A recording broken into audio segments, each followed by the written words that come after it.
morning. Let us know. We'll start the work of the public. The work of the public is chit-chatting, for heaven's sakes. Good morning. Welcome to the Board of Supervisors. Please join us in the pledge of allegiance. I pledge allegiance to the flag of the United States of America and to the republic for which it stands, one nation, under God, indivisible, with liberty and justice for all. Thank you. On June 22nd, we had a closed session pursuant to Government Code 549569B1, a conference with legal counsel, anticipated litigation, significant exposure. That was canceled. We also had a closed session on 54956.9, a conference with labor negotiators for SEIU, DSA, CCPSCA with the Director of Human Resource, resulted in no action taken. I'd like to move to the consent agenda.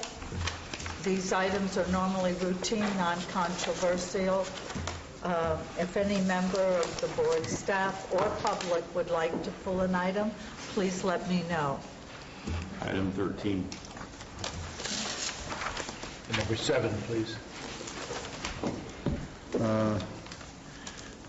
I'll pull 11. Just I don't have a backup for 11. Did we get it? Yes, you did. It's on your desk. Huh? It's on your desk. On your desk. Travis takes my stuff. There's none on my desk this morning. Okay, never mind. Forget 11. Okay. But there's one out here. Marty, which one would you want pulled? Well, I was just wondering on 8, 9, and 10. Could you please stand? I can't hear you. I was wondering on 8, 9, and 10, who is the reimbursement to? Okay, we'll pull 8, 9, and 10. Yes. How about number 12? Could we approve the correspondence and then we'll just get going? Okay. 1, 2, and 3 is a go. Thank you. I think we should put public comments. May I have a motion, please? Yes, I'll move the What's left? balance, whatever the remnant is. I'll second the balance. Okay, thank you. All in favor? Aye. Opposed? Passes on a 5-0. Thank you. I'd like to move to item 7. Mr. Jones. Thank you. I didn't realize that Syash was going to be here, so I wanted to just acknowledge his service as the county's conflict public defender for, I don't know how many years Sy's had this job, but he's done a great job for us. And for the last several years, in recognition of the county's budget difficulties, he's not asked for any kind of increase in his contract. So, Sy, do you have anything to say? Any comments? Only that it's been a budget service for 16 years. 16 years. 16 years. Continue to do so. It's been a really stressful job, but it's also been very rewarding. And it's a unique county, and has a unique set of problems with the people who get in trouble. And I've been pleased to serve them and pleased to serve the county for all these years. I think some. I want to know how many times have you represented Joyce Teckle? He's still holding his breath. I'll move item 7 as presented, Mr. Chair. Or Madam Chair. Thank you very much. I'll second that. Okay, all in favor? Aye. Opposed? Passes on a 5-0. Thank you. Item number 8.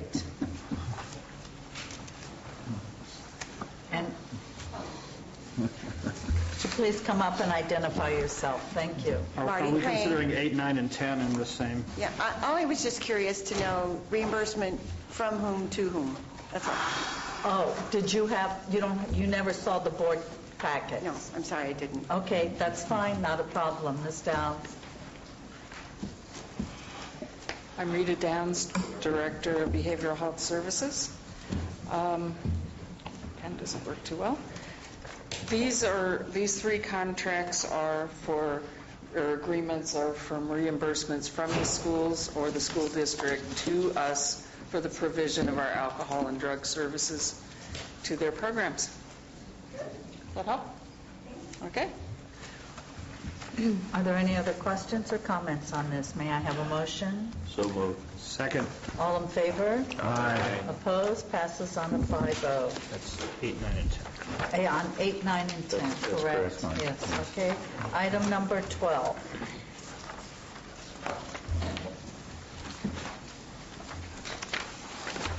Bonnie Newman just wants to know the total amount of the victim witness grant application. Oh, it's in here.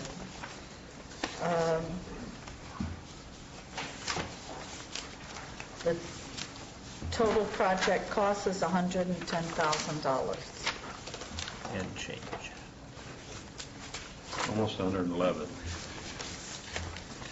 And is that for the entire project, including the employee? Yes. Okay. Would you Thank like you. to see the copy? You can, Thank you. okay. Madeline, could you please give that to her? Thank you. Thank you. May I have a motion? Just a second, Oh. that's public comment still.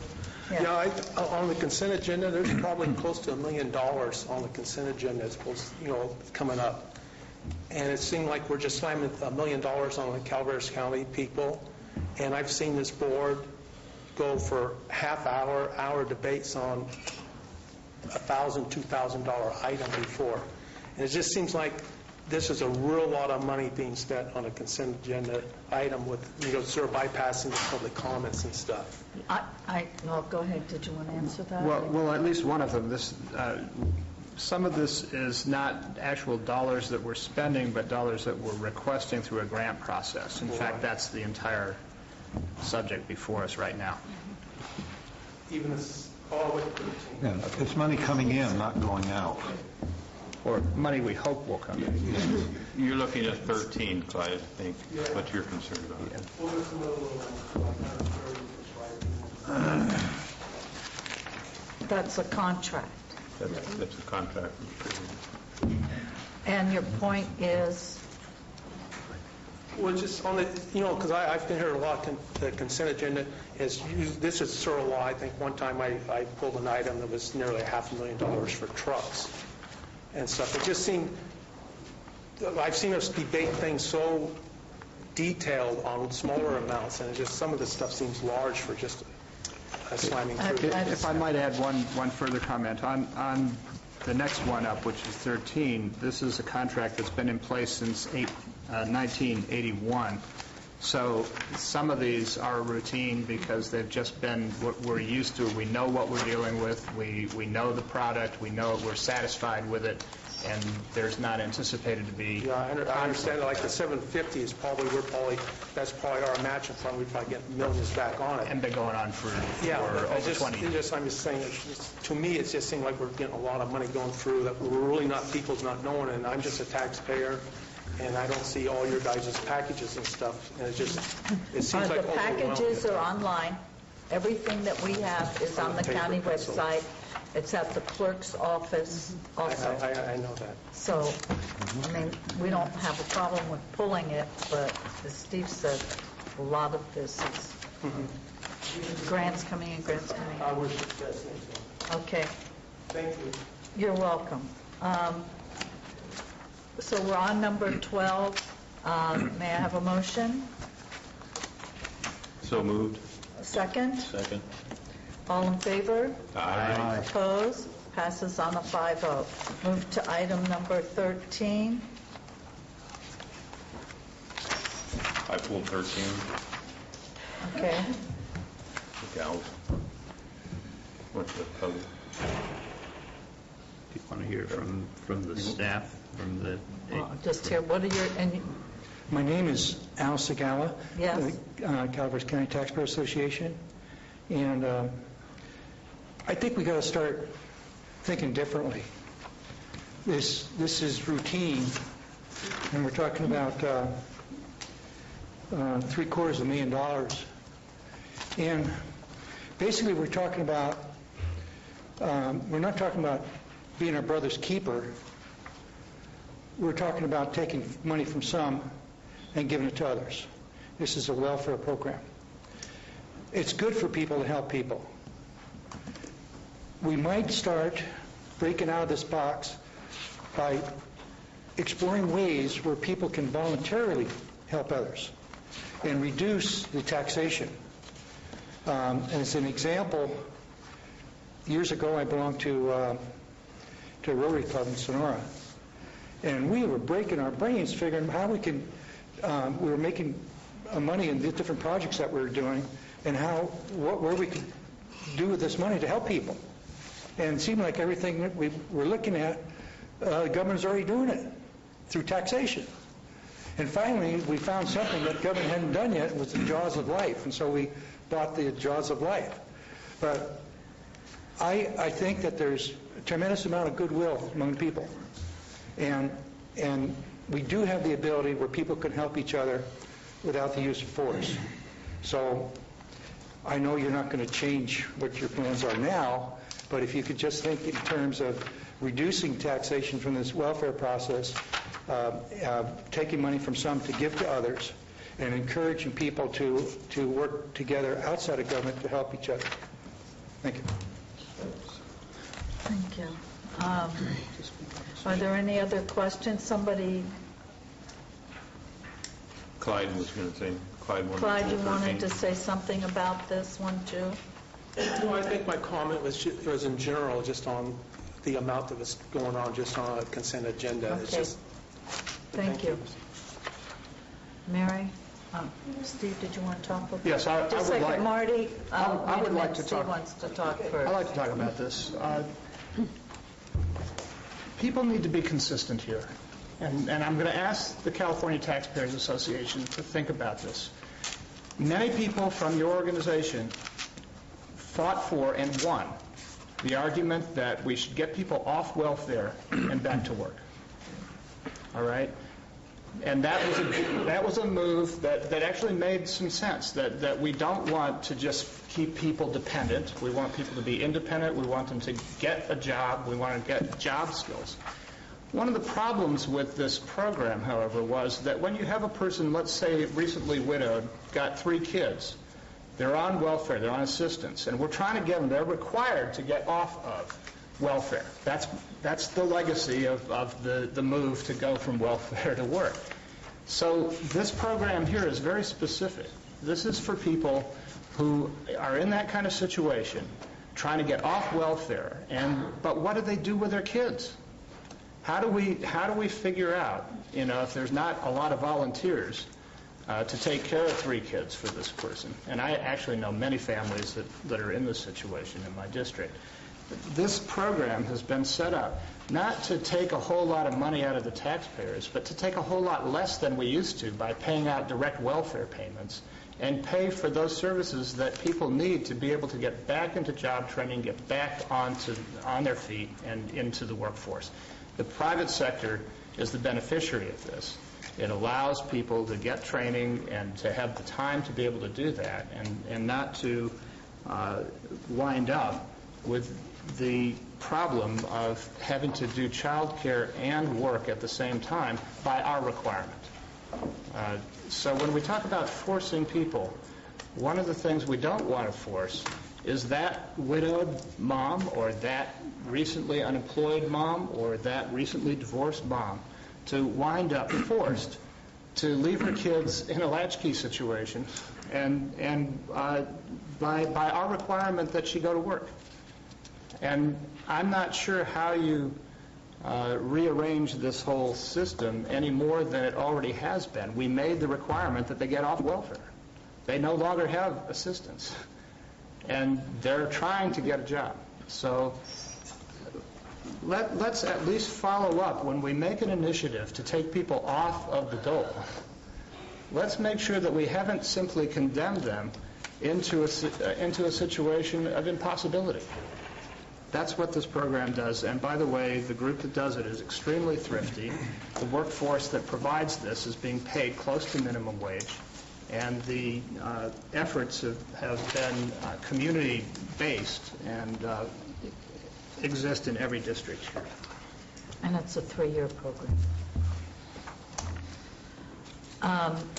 Marty, did you have a question or a comment to make, please? Thank you. I was just going to say that Could you identify? Marty Crane. Thank you. Valley Springs area. Thank you, Steve. I was just going to say that I talked to a lot of people that are in need of assistance that don't have some place within the government services to go. Many of them fall through the cracks. We live in Calaveras County where it's not like right next door where your neighbor is and you can go and ask them for help. If you can't get next door, much less 2 acres away, to ask your neighbor for help, then you fall through the cracks. So we absolutely need the volunteers that Mr. Segalia speaks of. We need everybody to step up, but we also need the formal program that we're talking about here this morning so that more people don't fall through the cracks. Thank you. Thank you. Ms. Sawicki, did you want to say anything?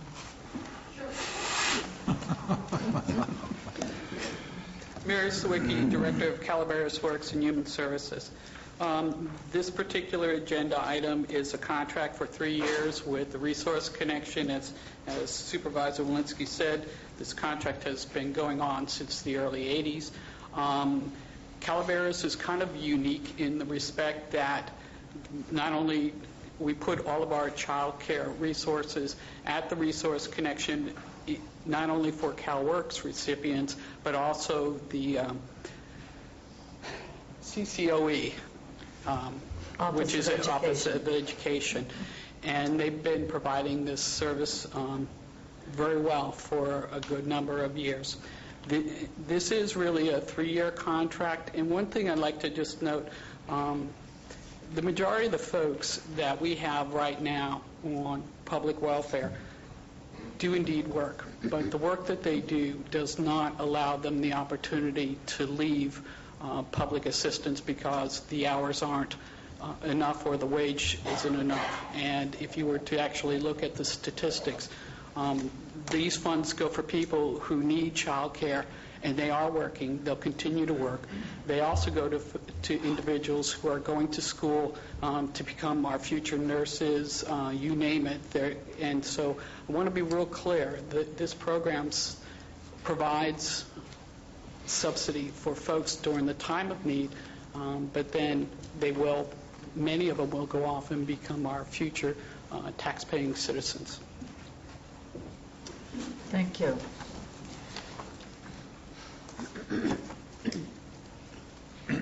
Bonnie Newman from Devil Springs. I have always been a proponent of social services and assistance, but one thing I think needs to be considered or infused is rather than a feeling of entitlement, there should be a feeling of payback. Maybe only a limited period of time where services are available, and until something is paid back, no more services are allowed. But in so many cases, I'm not saying all, but in a lot that I am aware of, there's just such a feeling of entitlement to use everything and get everything. And I think if that was able to change, then all the services would be a lot more palatable to I don't want to say the righteously deserving, or I don't know how that's determined, but thank you.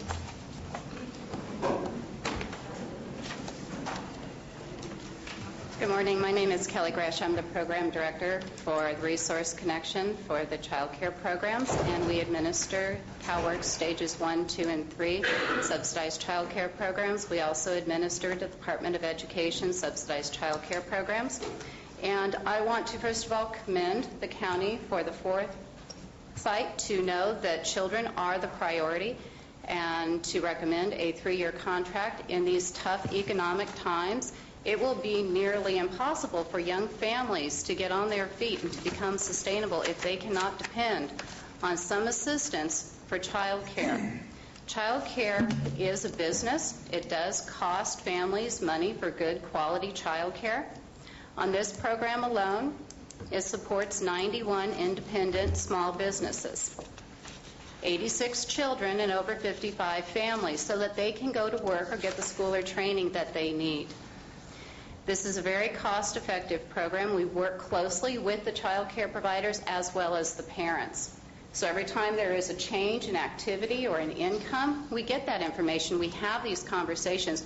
We work very well with Mary's department, our staff and their staff, to make sure that we're upholding our end of the contract. So I commend you. I thank you for prioritizing children. There are time limits, there are income eligibility limits, and there are age limits for all participants on all the child care programs.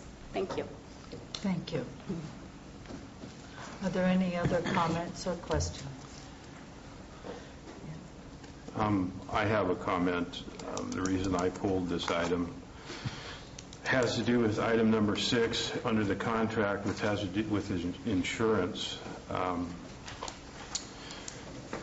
Normally, when you have a vendor contract, this clause is fine, but normally under this clause, there's a 30-day notice of termination given if there's a lapse in any of the insurance. That's either in workers' comp or the liability insurance. And I would like to see that language in this contract under item number 6.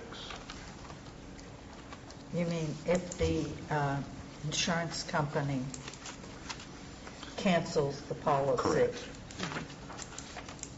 And that would be a 30-day notice to the county of such termination. So what you're saying is if the insurance company wants to cancel the insurance for Resource Connection, Resource Connection has to give the county a 30-day notice. The insurance company would give the county a 30-day notice for whatever reason, whether they cancel it, whether Resource cancels it for any reason or whatsoever. But The only comment I would have to that is that the Resource Connection can't bind their insurance company to that. So we would need to have them check with their insurance company to see if they're willing to do that. Insurance companies today are not typically willing or anxious to take on the responsibility of notifying additional insurance of a cancellation. We do require it, and it's not an unreasonable suggestion. As an alternative, something we can do today, which is also language we usually, or alternate language we use in these policies, in these contracts, is to add the phrase, contractor shall furnish a certificate of insurance, and add in a form acceptable to the county's risk manager upon execution of this contract, so that staff has the option of working with Resources Connection to work out the insurance arrangement. So that's another alternative. Or we can, I guess, you could approve the item subject to the change that Supervisor Tofinelli has requested, and we can see if they can get that commitment from their insurance company. I don't think it matters. I don't think it matters either way. I just want to have the county covered in this instance because it's very normal. That clause is very normal in all of my contracts, whether who gives the notice or what. And generally, it's the insurance company that sends the notice to the contractor, so you are covered in a continuous 3-year period if that's the contract period. Yeah. At any time, there could be a termination, and there could be a lapse of insurance that we're not covered here. It is commercially available, but I think that it may be reflected in the premium they pay, because they have to get the agreement of their insurance company to make that promise. The insurance company has to honor that promise, not the Resources Connection. The insurance company has to tell us if the policy is being canceled. So they have to make the commitment, not the Resource Connection. We're already in this, the way this clause is written, we're already asking them to supply us with a certificate of insurance, which is a ministerial process. Right. I mean, if we just simply ask them, okay, in addition to that, we're asking for the courtesy of being notified if for any reason the policy is canceled. But you're asking Resource Connection, that's what Jim's saying. We can only ask them, we can't require the carrier. The problem is if you have a contract with somebody who promises to buy insurance, they may have the insurance on the first day of the contract and then let it lapse. So Supervisor Tofinelli's concern is, how do you make sure that they keep the insurance in effect? Yes. And the only way with certainty to do that is to have the insurance company agree to tell you if the insurance has been canceled. Yeah, notice. So, And we can approve this contract on the language that you've given us. I don't have a problem with that. My concern was the county's liability here. If there was any lapse for whatever reason, an insurance company, for some reason, doesn't want to accept their contract anymore, or their contract with the insurance company is up and they're shopping around for another insurance company. In the meantime, there's a lapse for some reason or whatever. I mean, it happens quite often. well, the best would be to have them check with the insurance company. I'll be happy to work with them to make sure we ask the right question of the right people and see if we can get the commitment. Okay, the only other point that I wanted to stress here is that we've said repeatedly that this is a contract with a 3-year duration, but I want to make sure that everybody understands it's not $750,000 each year for 3 years. It's $750,000 divided by 3, so it's $250,000 annually. Okay. So, your pleasure, Mr. Teffanelli? I just wanted to say we'd be more than happy to work with Mr. Jones on the contract language. The Resource Connection, of course, is interested in carrying insurance, and we would not, within our own control, let our insurance lapse. So we're more than happy to work with you on language. Well, I'll move the item with the changing of the wording what Jim had, where he'll work with Resource Connection to specifically change this language. I suggest adding a phrase that requires that the certificate of insurance be in a form acceptable to the county's risk manager. That's fine. I'll move it on that. Second. Is that fine with Resource Connection then? Okay, thank you. I have a motion. I have a second as second as modified. All in favor? Aye. Opposed? Passes on a 5-0. I want to say if it was Resource Connection was of help to me when I moved here and needed child care. I knew no one, and I appreciate what you did for me, and I'm sure lots of other parents. So you were job trained by them? Did they job train me? They're still working on it. They're still, and Tom is mentoring you, so you're covered. Okay. I'd like to move to public comment. If anyone has an item they'd like to discuss, not on the agenda. Morning, Joyce Tuckle, yet to be tried, I guess. After viewing the recording on the June 22nd Board of Supervisors meeting, MyValleySprings.com would like to respond to an inaccurate statement made by Mr. Ed Anderson. Quote, I just found out this morning about 8 o'clock, apparently, I don't have it verified, that Mentir has hired some of the My Valley Springs group, and I think he was referring to the Board of Supervisors, better research this and tell me if I'm wrong, close quote. Well, Mr. Anderson, wherever you are, I'm telling you, you are wrong. This statement is not true. No member of MyValleySprings.com has been hired to do anything for Mentir or the county. We are baffled where this idea came from. We wish people would verify rumors before stating them in public on recordings where it's broadcast to everybody in the world. Thank you. That's the end of my comment. Thank you. Now I'm going back to work.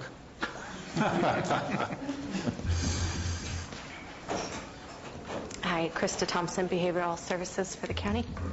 Could you speak up, please? Yes. Thank you. There we go. I just wanted to let the board and the public know about the release of a new proposed plan for the Mental Health Services Act, and this is under the innovations component. And this will be for fiscal years 2010 through 2013, and it's based on extensive community planning. We have 3 rounds under our belts now. We just did one this past spring, and then again in the spring of '08 and the summer of '05. So we took all of this input into consideration when preparing our plan. This work plan is also based on guidelines from the State Department of Mental Health that require behavioral health departments to identify innovative approaches that increase access to services, improve collaboration, and/or improve services. So we are a little bit limited there. And what was good for us is all of this was consistent with what the community said that they wanted. That said, these requirements state that projects must be new to the community and/or to mental health, and that they have a limited timeline with measurable learning objectives. It's kind of like a research project, but we have funding as long as we have the Mental Health Services Act. So this plan covers the next 3 years. And anyone who would like more details about the plan or our proposed projects can go to calaveras.networkofcare.org, or they can visit any one of our offices for a hard copy, or they can contact me at 754-6525, and I can provide any additional information. We are seeking public comment for the next 30 days on this plan, and that will culminate with a public hearing on August 3rd at 4 p.m. at the Behavioral Health Services Clinic in our main conference room. And so we invite the public to review the plan and provide us with any comments that they have before we submit it to the Department of Mental Health in August. Thank you. Thank you. Any other public comments? All right, I'd like to... Well, hey, I move. Y'all got to move. That's okay, Marty. I must be because I'm getting older. Don't say that. I don't move as fast. Well, I have no color in my hair. That's all right.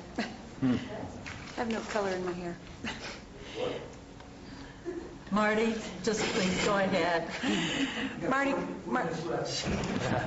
Marty Crane, Valley Springs area. I felt like I needed to write something. Dear County Supervisors and fellow citizens of Calaveras County, there seems to be a trend nationally and now right here in Calaveras County. We are sometimes terribly careless with our words. The unfounded innuendos, cheap shots, and accusations being casually sown like seeds in the wind for the purpose of besmirching another's name or reputation must stop. At the very least, this is careless, cowardly, and dangerous. These tactics stop the real and beneficial conversations that will lead us to community consensus and a quality product. We are better than that. We're Americans. We're Calaveras citizens. We're neighbors. We can and absolutely should demand that the bar be raised as our county plans and the future of Calaveras County and its citizens is at stake. We should try to remember who it is that we really want to be. I do not claim to have all or any of the answers. None of us do. I do try to ask a lot of questions in order to learn more. It is only with our combined and respectful voices that we can figure it all out. One voice is merely one piece to the puzzle and doesn't represent the whole of the picture by any stretch of the imagination. Anyone with a vested interest in ensuring healthy communities here in Calaveras County would be encouraging broad participation and ongoing respectful conversations. Unfortunately, from time to time, there are those who would try to stop the conversation by attaching a scare tactic to a piece of news so as to just get rid of the other players. Mintier and Associates has been around for a long time, and in that time have worked with many other counties and communities. Like us, these other clients have probably taken their frustrations out with the world, out on them, presented them with at least some of the same challenges we have here in Calaveras County, and not always been polite or willing to work with them. It occurs to me that you cannot possibly put yourself out there on the scale that they do, working with so many varied counties, communities, and personalities, and not have someone be disgruntled enough to post something on the internet or even file a lawsuit. Remember, just because someone files a suit doesn't mean it's justified and backed up with proof. We need to start thinking for ourselves. Use the logic, common sense, and research skills available to us before we form our own opinions and then back it up with some real evidence. Larry Mintier is listed as a resource for the writing of the planning guidelines for the state of California. He is also recognized by planning professionals and governments as an expert. So why would we not want to avail ourselves to that level of expertise? I'm not saying it's perfect. I can't help but wonder what wonderful progress we could make if we all agreed to work together and keep the conversations going. We can address all the concerns, but only if we honor and respect the viewpoints of each other and present them with the intention of being part of the solution. Perhaps this $10,000 to $25,000 three-day class apparently being offered by Mintier and Associates is in response to what they're seeing across the state. I don't know. It is not uncommon for counties to be overdue in updating their plans in order to be in compliance with state laws. There's a lot of work involved with developing a functional and legally defensible plan. It takes a team working with a community and therefore costs a lot of money. So perhaps this is merely a good business decision on their part, an answer to the needs of our many cash-strapped and struggling counties. I don't know. So if Calaveras County had not moved forward in 2007 to address our broken plan, would we really now choose this do-it-yourself approach? Especially considering the low levels of cooperation and willingness to, quote, continue the conversation we have seen up to now? I suspect not. This is the very conversation and teamwork that is a basic requirement for producing a transparent and all-inclusive product. It also occurs to me that any do-it-yourself process would require county planning staff. Seems to me we'd send them to the three-day class and then hold a retirement party so they could go look for work in a more financially affluent county with their new learned skills. As we have seen in the past, there's nothing to say they would stay the course, knowing that at any time someone could write a letter to the editor or come to this very podium and destroy their otherwise honorable reputation with unfounded innuendos and accusations. Instead, we set aside funds to pay a widely respected firm to assist us in updating the process. Marty, Funds that cannot be reallocated for something else throughout the do-it-yourself process. Too bad we're not allowing ourselves to work together as the community we say we want. Thank you. Thank you.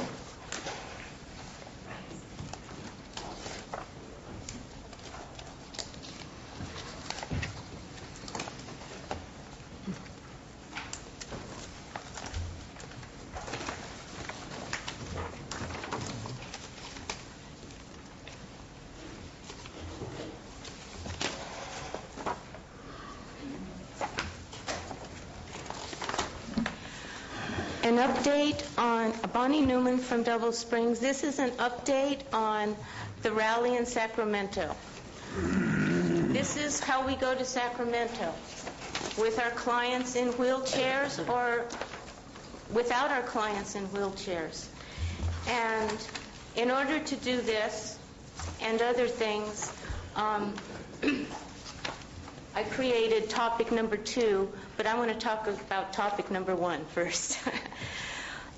5 of us were able to get away from Calaveras County and go to Sacramento in a union bus. It was like a Chrysler or something that was, somebody paid a lot of money for us to drive.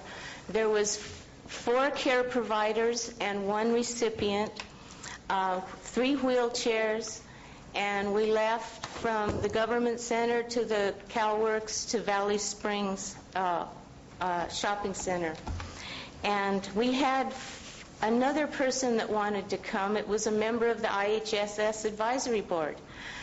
But they were told by the public authority that if they attended, they could only represent themselves as a private citizen. They could not say they were from the IHSS advisory board. And the person felt it was confusing and declined to accompany us. So we were rather disappointed, but we went ahead anyway, and I got to tell you something.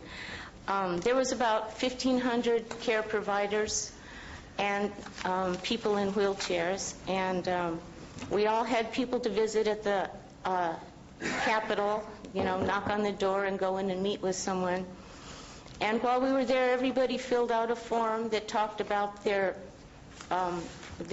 service, their IHSS recipient, or their needs as a care provider. And we presented it to the governor's office. And we were waiting and waiting, and nobody would come out. And they asked me to present it, so I felt rather honored. And we waited and waited, and finally, my guy that I take care of went up in his wheelchair, took off his helmet, and he said, "I'd like to see the governor." And the guard said, "Do you have an appointment?" And he says, "No, how do I get one?" And he says, "Well, there's a form you need to fill out." And he said, "Where do I get a form?" And the guy went in the office. He says, "You wait right here, sir." And we're talking about in front of the big bear, the big golden bear. And came out, and my guy filled out this form, a request to see the governor, and handed it in, and then got bored and wheeled himself out of the Capitol. And pretty soon somebody came out of the governor's office and invited us in, and we were able to present our stack of papers to the aide, the external affairs guy, director of external affairs. And my guy might have an appointment with the governor and an aide to go back and discuss his issues. Now, I don't know what he'll say, because he signed his paper, Ranger Roger, but he's got something he wants to talk to the governor about. And if he gets into that office, I'll be able to accompany him. And I've got something to say to the governor. And I would love to share my message. But I just want to tell you that it was really successful, and we were really proud to be there, and we felt really lucky to be a part of that small amount of people that were able to show up from all over the state. So anyway, I probably talked already, so I can talk about item number 2. So why don't we... How am I doing on time, Rita? You have 1 minute. Oh, boy. This waiver of confidentiality that I passed out is intended to provide the ability to do something like this with our clients' permission when we're not able to get them to places where it's important for them to have a representation. We're also trying to use this as a way to advocate for clients to, like, when I come here and complain about maybe the mental health department doesn't do this, or, you know who I'm talking about and why I'm talking about them. This isn't something between the county and an official agency. This is between the client and the provider. And I've asked Mr. Jones to look it over and see, what merit it has. But it's not intended to be all legal schmeagle. It's just intended to keep us from possible harassment by maybe IHSS or the public authority if we're speaking about our client or our client's needs. Thank you. I did get this last week from Bonnie, and I wanted to talk to you today about it, maybe during a break to read. Okay. Thanks. Very good. Okay. Is there anyone else who would like to address the board on an item? I'd like to say yay, Bonnie.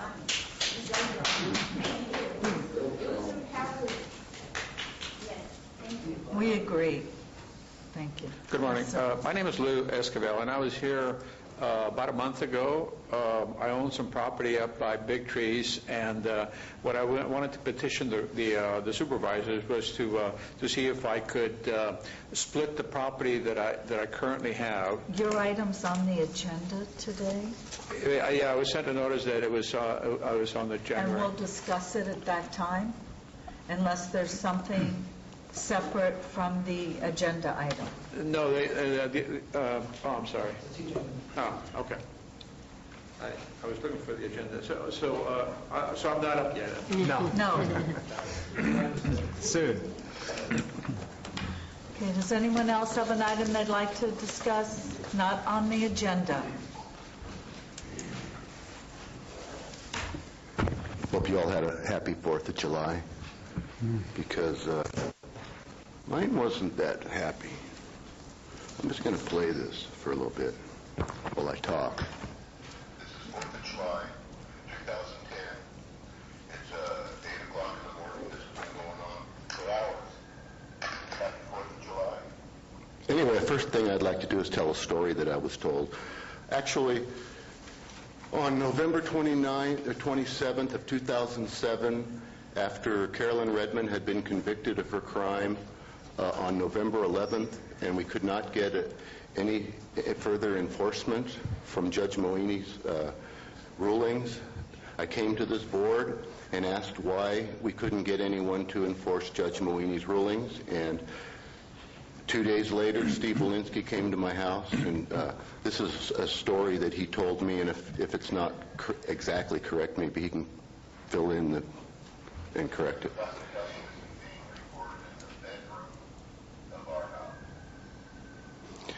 Anyway, Steve came over and told me and my wife and Beverly and Leal that he had a rooster problem, and he had a pet rooster that he had for a while, and it started keeping him up at night or in the mornings, and so the way he solved that problem was he shot it. And I don't think that's fair for him to shoot his roosters and then to have us live next to this. These pictures were taken Saturday when my neighbors, the Tones, came to my house to find out what was going on. And Jeffrey Tone and Nick Tone wanted to walk the property line, and we walked the property line, and this is what they saw. There must be 30 or 40 illegal coops out here. And this is what we listen to, Steve, every single day. And this is after the ADRC's been out there. And they're supposed to fix the problem. You know, they never even counted one bird. You look in these pictures, you hardly even see a bird. They're in their condos. You see a few of them where they don't have any place to go hide, but you sure can't hear them. And the Tones were a little concerned with the sewage going right down the creek, right through their campground. And their kids and grandkids just play in that creek all day long, and it's only a couple hundred yards downstream.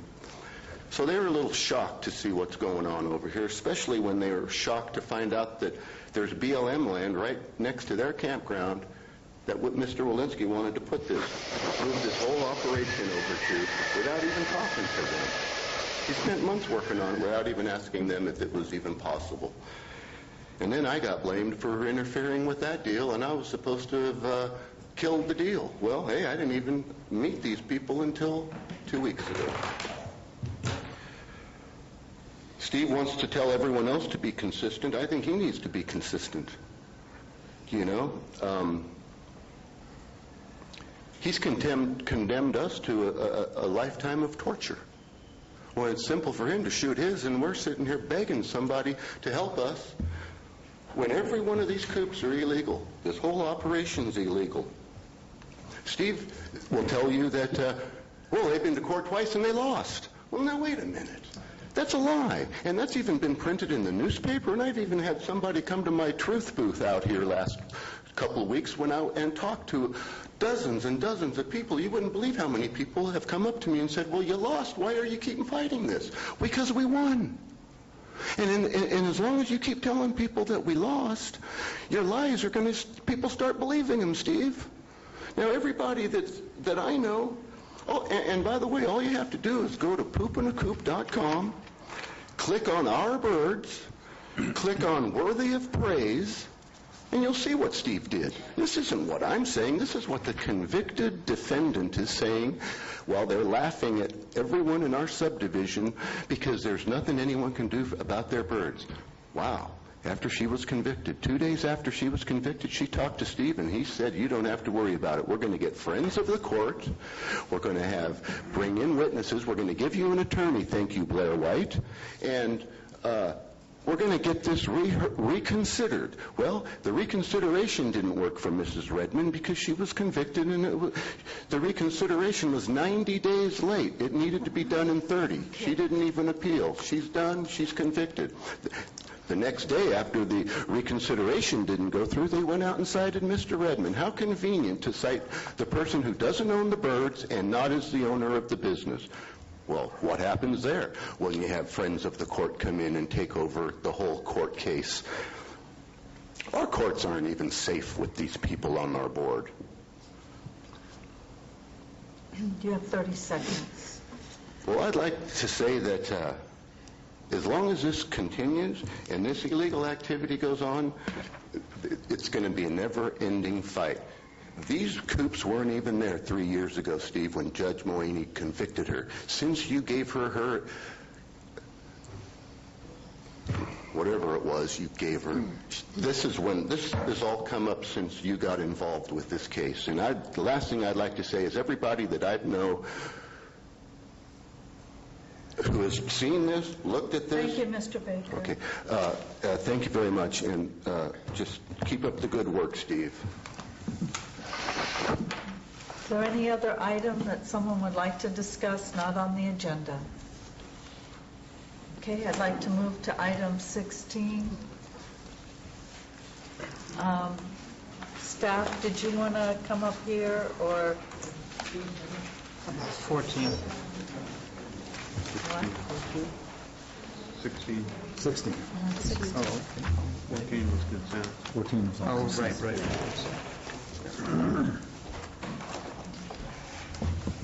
Okay, I'm sorry, Gina, please go ahead. Good morning. Gina Cathan, County Planning.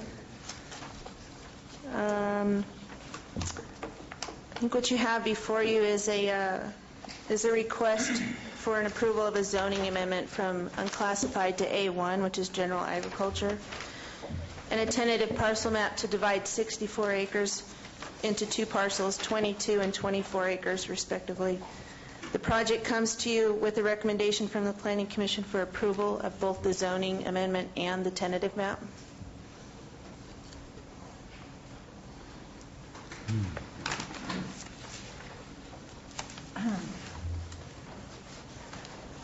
Does any board member have any questions or comments at this time? Okay, the staff report was well done, except for a one-time vote, please. It's okay. Legalized. We're only human. Okay, thank you. Let me open the public hearing. Does anyone have any questions or comments they'd like to make on this zoning amendment and tentative parcel map?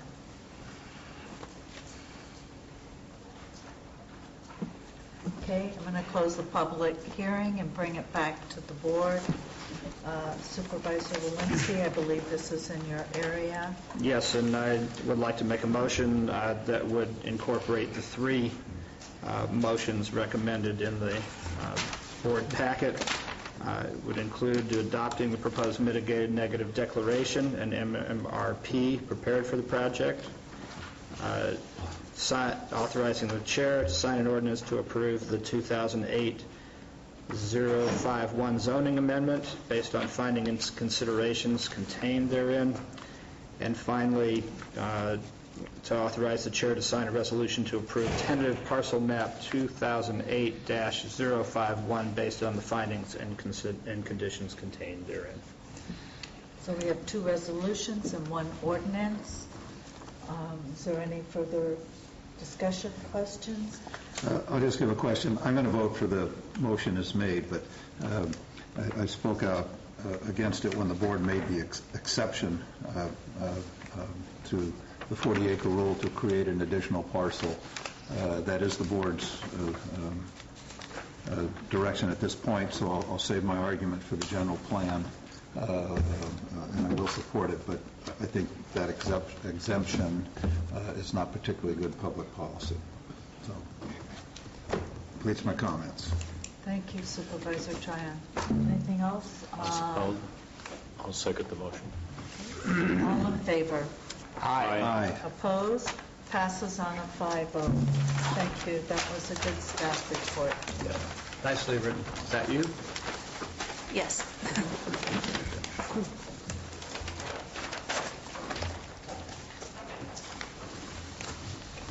I'd like to move to item 17.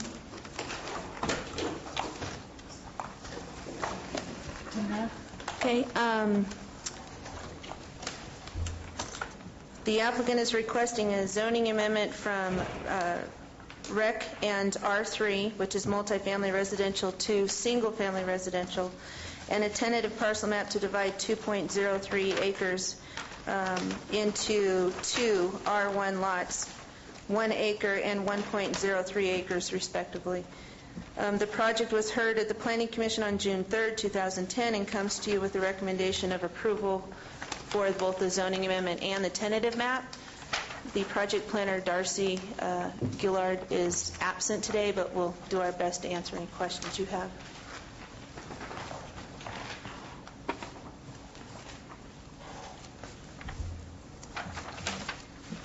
Are there any questions or comments from the board?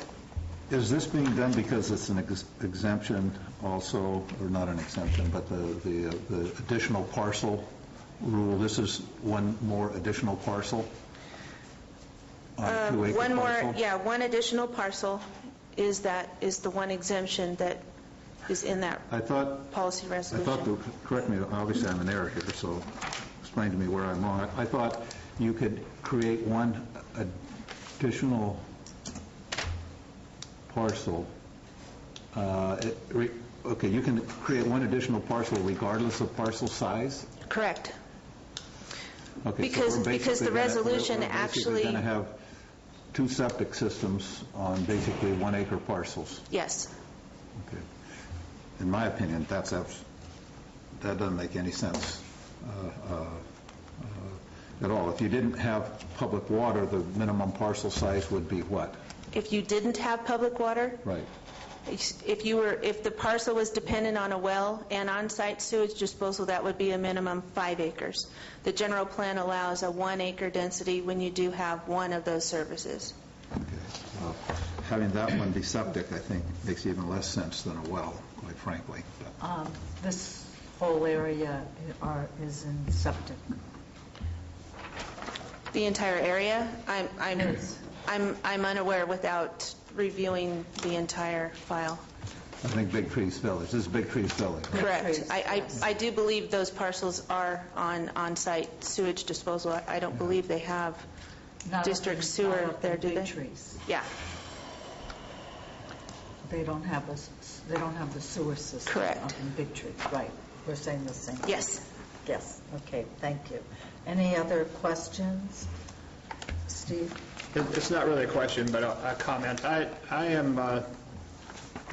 appreciate Tom's principled vote in the last item, and this takes it to a very extreme level. We did make this exemption, and that's our policy, and I'm voting for this as a result on the same basis that Tom voted a moment ago.